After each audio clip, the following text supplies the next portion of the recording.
ছোট পেঁয়াজ কটা কাটতো। আমি ভাতটা বের করে আনি মিক্সেপ থেকে। মালতী রান্নাঘর থেকে বাসনগুলো কলপারে নিয়ে যেতে যেতে শুনল বাড়ির বড় বউ বলছে বাড়ির ছোট বউকে, এত বাড়িতে কাজ করে মালতী, কিন্তু জায়েদের মধ্যে এত মিল আগে কোথাও দেখেনি। এ বাড়িতে রান্নাঘর আর কলপারের মাঝে বিশাল হলঘর। সেই হলঘর অন্যদিন ফাঁকা ফাঁকা থাকলেও রবিবার বেশ জমজমাট। বার ভুলে গেলেও এই ঘরটা দেখে যে কেউ সহজে বারটা বলে দিতে পারবে আজকের। বাসন নিয়ে যাওয়ার সময় মালতী দেখল হলঘরে এক একজন এক এক দিকে ছড়িয়ে বসে আছে। বাড়ির ছেলেরা, বাচ্চারা, শ্বশুর শাশুড়ি সবাই, আর সবার সামনে প্লেট।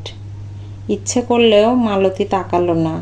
নিজের কিছু নজর নিজেরই বিরক্ত লাগে, তাই এটা এড়িয়ে গেলেও।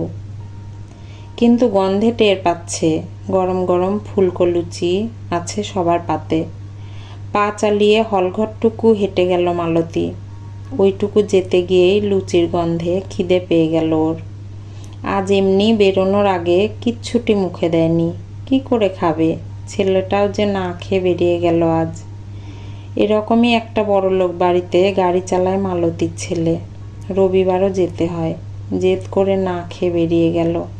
মা হয়ে কি করে মুখে দেবে খাবার? প্রায় 20 মিনিট লাগলো মালতীর বাসনগুলো ধুতে। নেহাত মানুষগুলো ভালো, আর টাকাটাও অনেকখানি দেয়, না হলে কবে ছেড়ে দিত। এই বাড়ির এতগুলো লোকের কাজের খাটনি কম না। আর অকারণে কামাই মালতী পছন্দ করে না, কারণ ওর জন্য সবাই অপেক্ষা করে।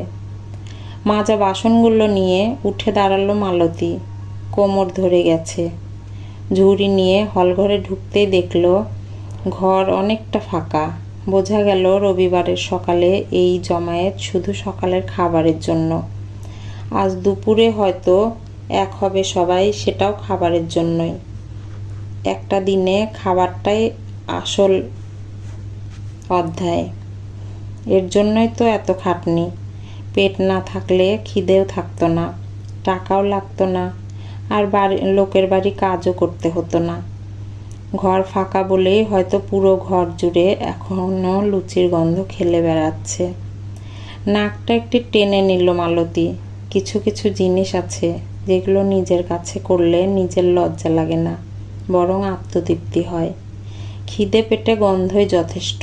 অর্ধেক খাওয়া বোধহয় হয়ে যায় তাতেই। রান্নাঘরে ঢুকেই মালতী অবাক হয়ে গেল। বাড়ির